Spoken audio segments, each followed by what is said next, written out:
The following program is an original production of WYCC PBS Chicago.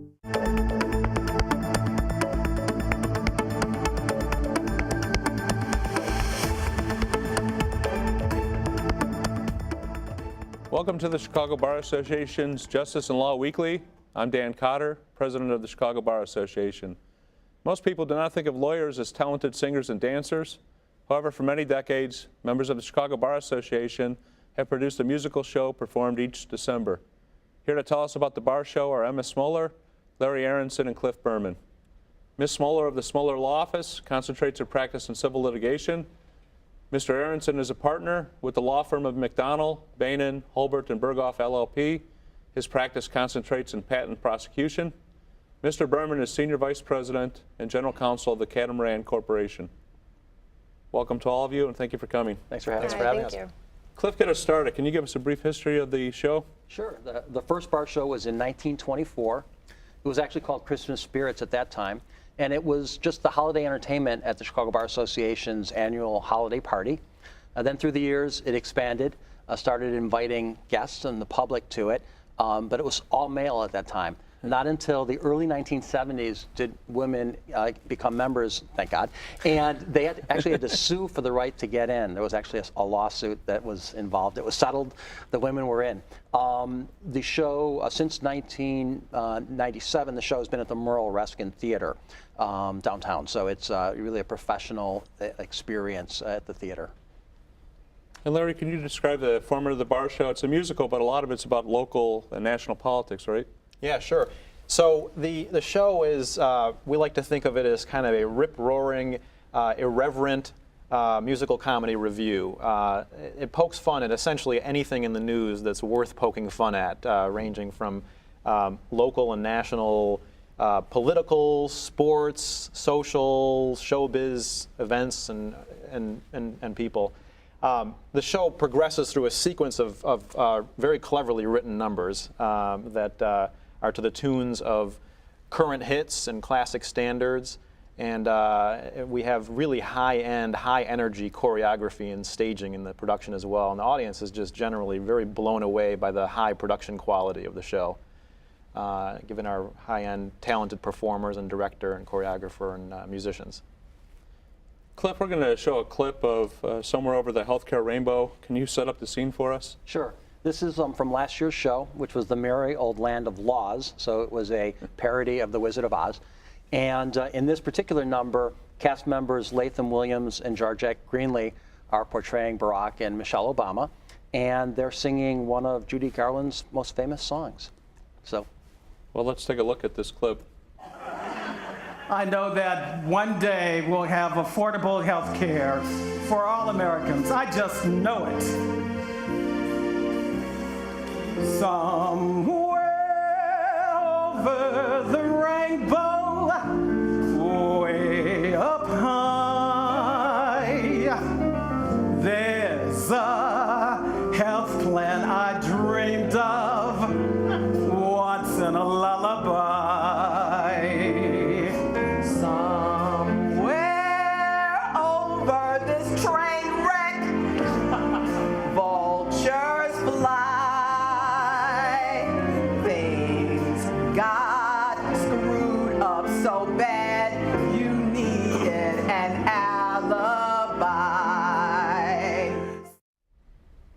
Briefly, how did each of you become part of the bar show, and how long have you been participating? Well, I guess I'll start because I'm probably the newest. This is my 4th year being in the bar show, and I answered an email from a newsletter of the Chicago Bar Association that had an open call for auditions. I just showed up one day. I wanted to kind of expand my lawyer network a little more, and the rest is history. Okay. I got involved, this will be my 15th year in the show, and I was looking for something to do to expand my fun outside of work. So actually I was involved with the local community theater in Deerfield, and through a connection there I found out about auditions for the bar show and auditioned, and the rest is history. It's been an awesome experience so far, and it will continue to be. Well, this is my 30th year, so I'm the old man in the group. Yeah, I started when I was a child. No, I don't even think I had passed the bar when I auditioned. My folks had seen the show for years. My father was a judge at Berman, and he had come every year to the show, and he always told me how great it was. And I was involved in theater in high school and in college, and so I knew I was going to be in the bar show. I mean, it was sort of a plan. One of the fun things about being a lawyer was going to be in this show. So, and it has been. So it's just great. Is there any part of your practice part of help you in getting ready for the show or and being on the show? Interesting question. Litigator? I don't. Yeah, actually, I think my practice as a trial lawyer has helped my performance in the show, and vice versa. Actually, performing in the show has made me a lot more comfortable in front of all different kinds of audiences, including a jury. Good. It's given us, I mean, it gives confidence to get up in front of several hundred people and sing instills confidence, and I think it tricks over into your law practice, I hope, a little bit. Sure. I mean, each year the bar show has a different theme and name. How is that selected, and what is the name and theme of this year's review? Well, to answer your first question, how is it selected? I think we usually base it off of a musical or a movie, and we do a little play on words so that there's law in the name. For example, one year it was Lawpalooza. We had Lawpocalypse Now, Merry Old Land of Laws. This year the theme is Bar Wars, episode 6.5, The Phantom Menace. Museum. The Phantom Museum, I'm sorry.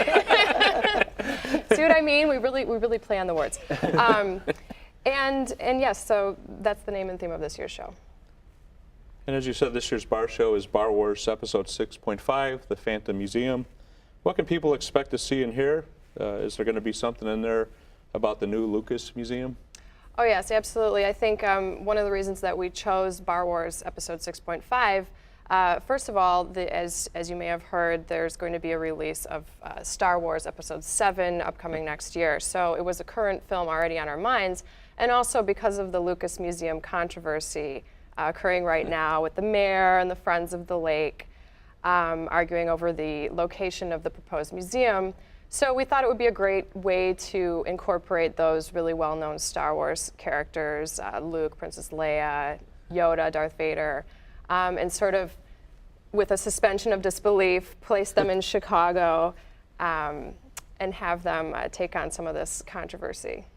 But you could also expect to see all of our usual suspects. So, Rahm Emanuel, Quinn Rauner, that number still is not written, getting there. The Obamas, Michelle Bachmann, Sarah Palin, Boehner, the whole, and not only, political, but also just, people from celebrity, Donald Trump, Donald Sterling, Jay Cutler, got to do a number about him.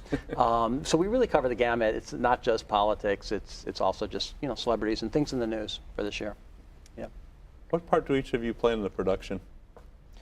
Well, let me start with that. I play Rahm Emanuel often in the show. In the last several years, I've played Rahm. I get a lot of people telling me I look a lot like him, so I think I'm a little bit typecast at this point as Rahm. It's been fun, yeah, and a whole assorted number of other characters as well over the years. I hope I'm not totally typecast, but I'm playing Chris Christie, Governor Christie, and he seems to be in the news every year, and singing sort of a popular song from the movie Frozen. So hopefully that'll work out for his character. And Emma? I will be playing the part of Kate Middleton, which I am very happy about playing because I love her. And she will be singing a song about royal life that will be based on a popular hit this year. Okay. What do you do, if anything, to get into the character of these and any others? Put on a wig. He's got more hair than I do.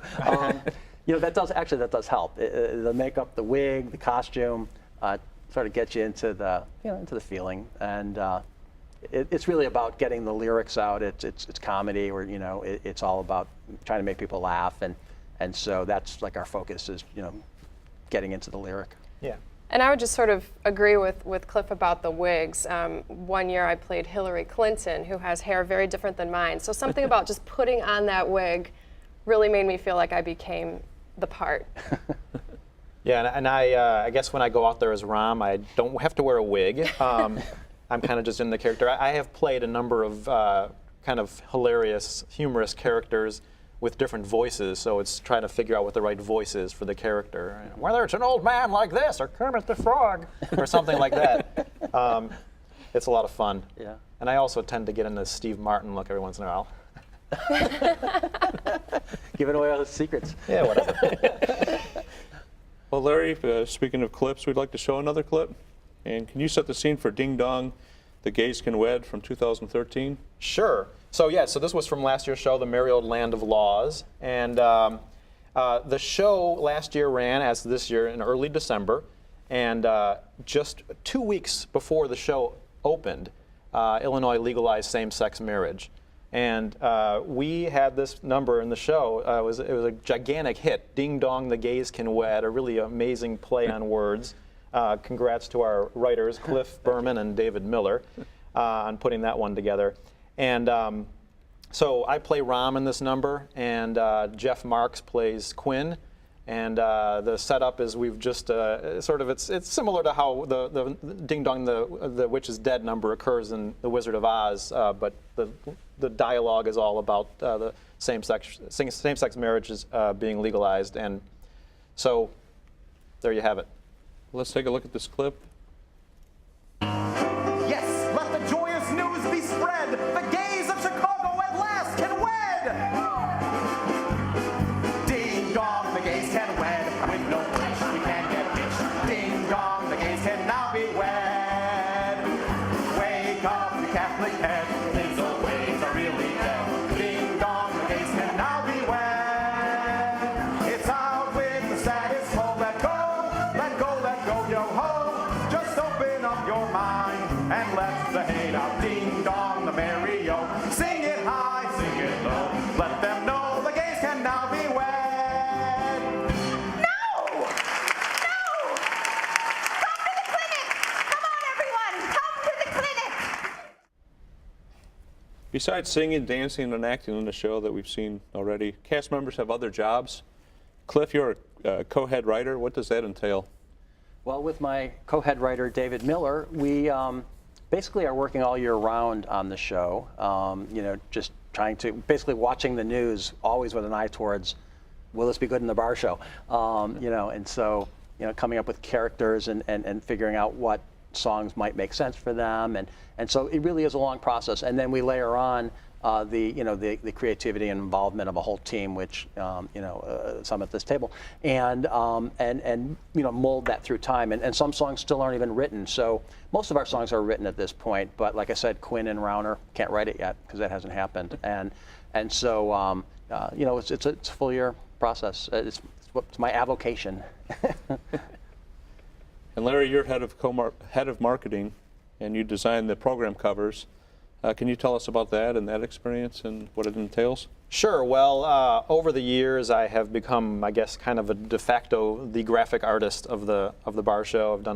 I've done the cover work, the cover graphic design work for, something like 5-6 years at this point. And we have.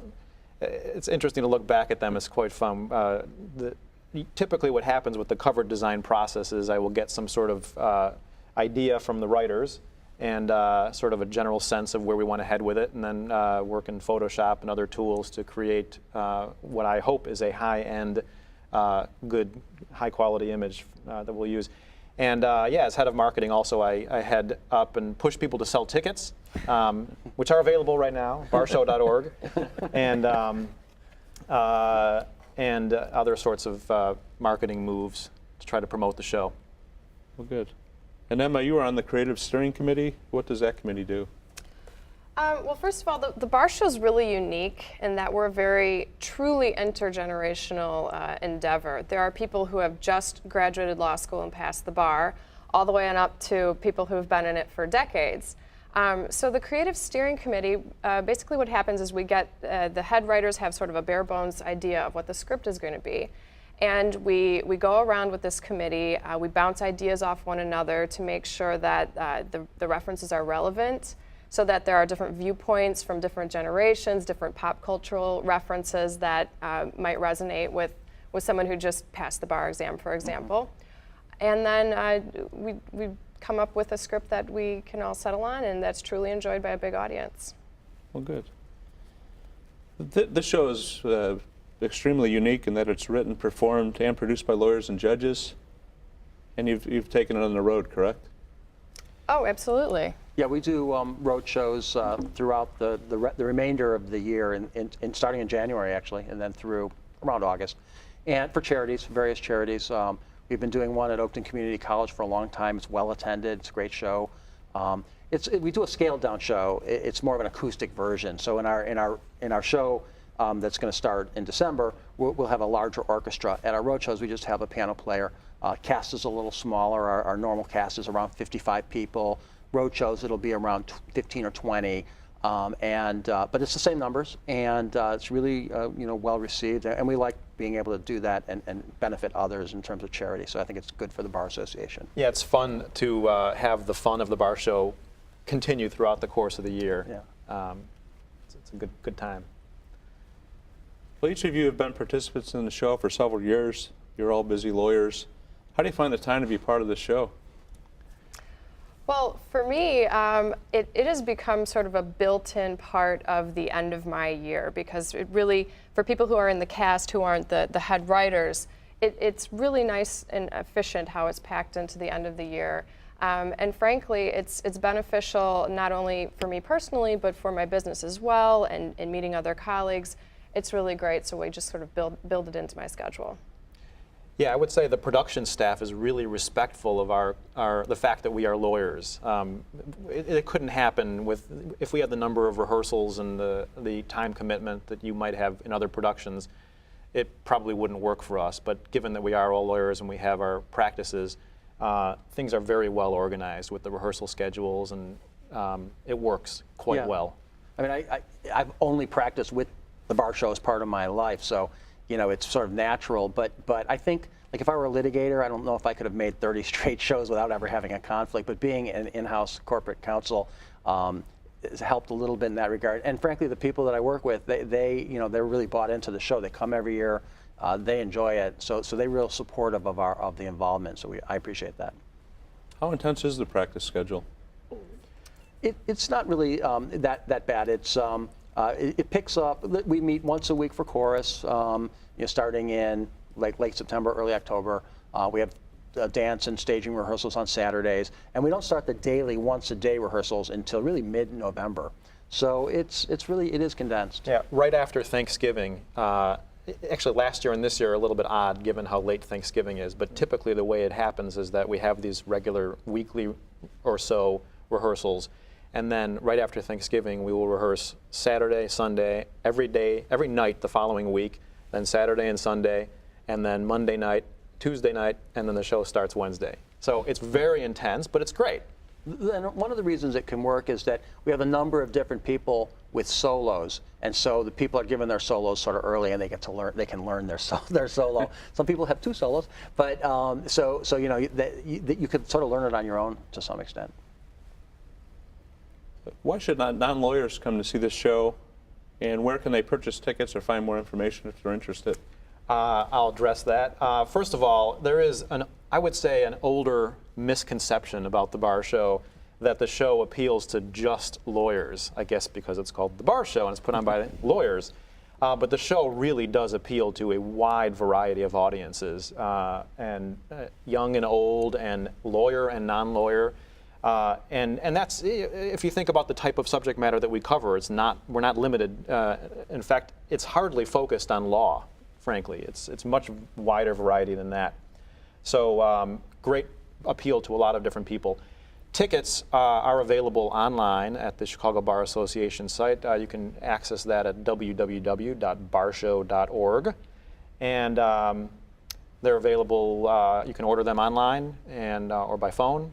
And that's that. And there are shows Wednesday through Saturday evening and then matinee on Sunday? That's right. The show runs December 3rd through the 7th this year at the Myrtle Reskin Theater in Chicago. And the Wednesday through Saturday night shows are at 7:30 p.m. and the Sunday matinee is at 2 p.m. Emma, our last clip that we're going to show today is entitled Lawyers Let Loose. Can you tell us what is happening in the scene? Sure, yes, I remember this one.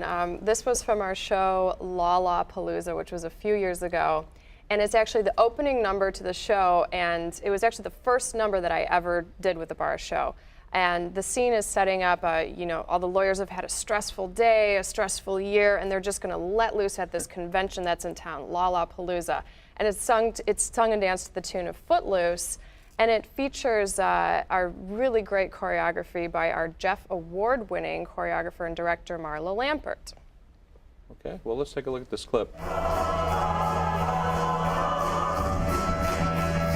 not any excuse. I let it loose.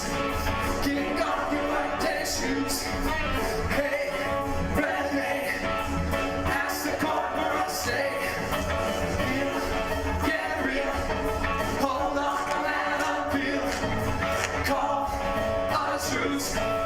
Everybody just, everybody just, everybody just, everybody just, everybody just, everybody just, everybody just let loose. Cliff, you have written the lyrics for the songs and the clips we have seen. How do you get your inspiration for these songs? Well, sometimes it's, I need to write a song for Rahm Emanuel, you know, what's he done this year, and then literally pulling out my volumes of, you know, Broadway books, pop books, you know, rock books, with songs and looking for something. Sometimes I'll start with the song and try to, because there's a song I want to do, and I say, what could work? So like for last year, you know, Ding Dongs, the Gays Can Wed. We were doing The Wizard of Oz, so we knew we had to do that. So, you know, Ding Dong, the Witch is Dead. So it's got to be something that rhymes with dead, and you know, you go through. We have a rhyming dictionary. You know, said, head, wed. Oh, ding dong, something can wed, and you just go through that process until you sort of hit on a nugget. So sometimes it's that way, and sometimes we just pick the character and say, you know, got to do something for Rahm this year. What has he done this year? And it could be a challenge sometimes. Yeah. So it really works that way. And then just collaboration with David Miller, who co-writes and writes a lot of the songs, and the steering committee, and we sort of all share ideas on other topics because, you know, always collaboration is the way to go. And do you create the titles as well? This title is my title, and but you know, again, we're usually looking for typically like a popular musical, popular movie, TV show, and then we do a play on words. This year it was really an event, sort of tied with a movie, right? So you've got the museum, and then you've got Star Wars coming out next year, so it's sort of a combination. So that's how we do it. We talked about the fact that you've been on the longest of the three here for 30 years. Looking back on all the bar years you've done, is there a favorite or a favorite skit that you've done?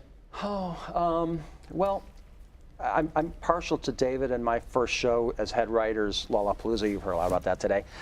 We really enjoyed doing that. Going back into the prior, Julian Frazen was the head writer for like almost 40 years before us. Great writer. He had so many great shows. I was partial to a show from '98 called Gag Time.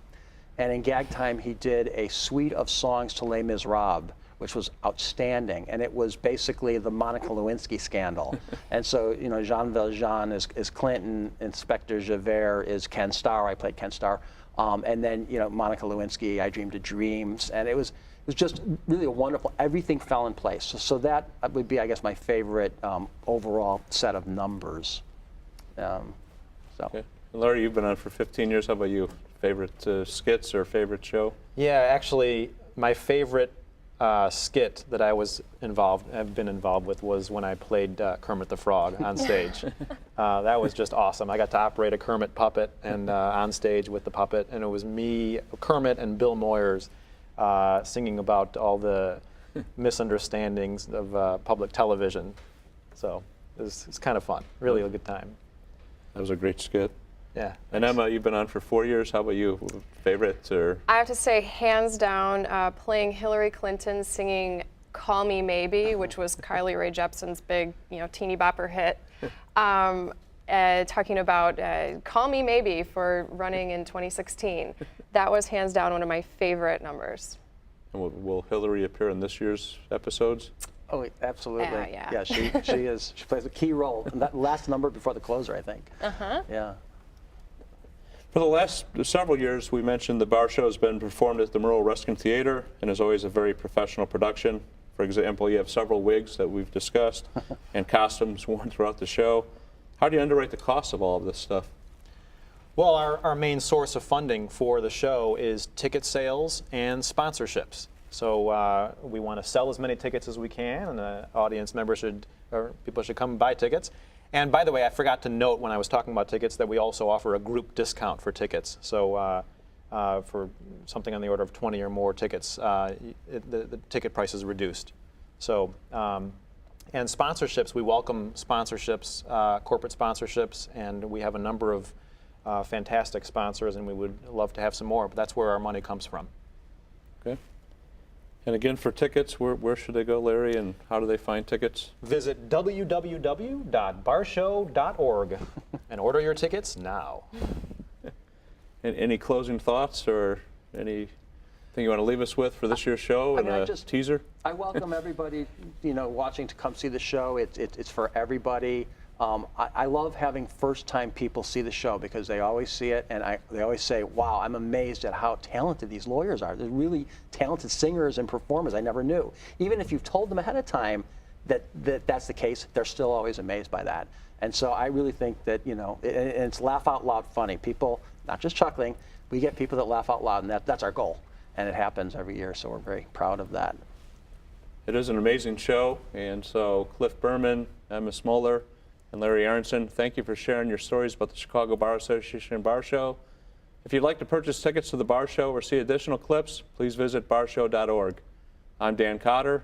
Thank you for watching the Chicago Bar Association's Justice and Law Weekly.